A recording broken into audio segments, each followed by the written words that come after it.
बार एक पति पत्नी जो दिखने में बहुत ही अमीर लग रहे थे, लेकिन उनकी हालत बहुत ही ख़राब थी, वह जमींदार के ढाबे पर गए और उनसे कहा, भैया हमें किसी चोर ने लूट लिया है और हमारे सारे पैसे भी ले लिए हैं, क्या आज रात हम आपके ढाबे पर रह सकते हैं। यह सुनकर जमींदार कहने लगा, एक कोई तरीका हुआ भीख मांगने का, और उन्हें वहाँ से धुतकार कर भगा दिया।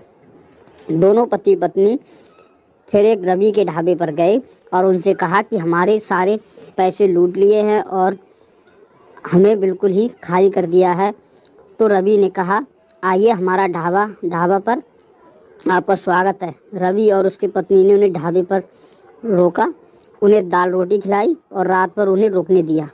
और सुबह जाते हुए उस आदमी ने कहा कि आपका बहुत बहुत धन्यवाद। रवि ने कहा, आप बहुत खुशकिस्मत हो जो आज का आखिरी दिन तक ढाबे का और तुम यहाँ आ गए। यह सुनकर उसे आदमी ने कहा, क्यों आखिरी दिन क्यों? रवि ने कहा, मेरे ढाबे में ऐसी नहीं है, इसलिए हमारे कोई भी कस्टमर खाना खाने नहीं आता है। सभी सामने वाले ढाबे में जाकर खाना खाते हैं, इसलिए मैं अपना ढाबा बंद करने वाला हूँ, क्योंकि मेरे पास इतने पैसे नहीं हैं कि मैं अपने ढाबे में एसी लगा लूँ। यह सुनकर वह आदमी कहने लगा, तुमने मेरी मदद की है और मैं भी तुम्हारी मदद करना चाहता हूँ। मैं शहर का बहुत ही धनी व्यापारी हूँ और मैं तुम्हारी मदद करूँगा। मैं कल ही तुम्हारे पास वापस आता हूँ।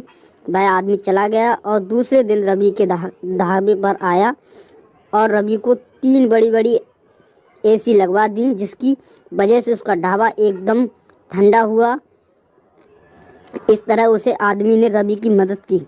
अब रवि के ढाबा में सारी भीड़ लगने लगी। अब रवि और रात में भी ढाबा खुला रखने लगा और रात में हाईवे से जाने वाले लोग भी रवि के एसी वाले ढाबे में खाना खाने आते थे। Thanks for